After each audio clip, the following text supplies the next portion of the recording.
In today's video, I'm going to teach you how to download and install Microsoft Sway on Windows. Sway is a lightweight, modern storytelling tool from Microsoft that helps you create clean, interactive presentations, newsletters, reports, and more without wrestling with complex formatting.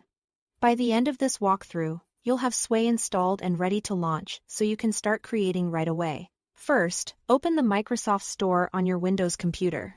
This is the official, built-in app store for Windows, and it's the safest place to download Microsoft apps. You can launch it from your taskbar if you see the shopping bag icon, or open your Start menu and search for Microsoft Store. Give it a moment to load fully so the search features and listings display properly.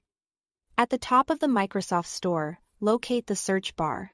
This is the store's own search field, not the Windows desktop search. Click into it and type Sway. Then press Enter. You should see the results page populate. Look for the official Sway app published by Microsoft Corporation. Verifying the publisher is important. This ensures you are getting the genuine Microsoft app rather than a lookalike. The listing will typically show the familiar Sway logo and clearly indicate the Microsoft Corporation publisher line. Select the official Sway app to open its product page. Then click the Get button.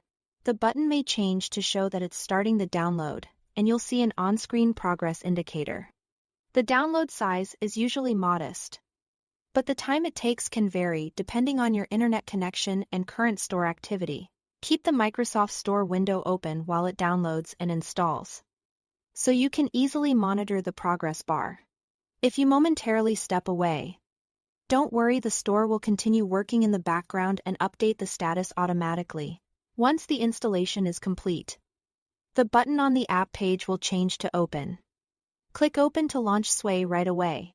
The app will start up and you'll land on its welcome or home screen, where you can begin exploring templates and creating your first Sway.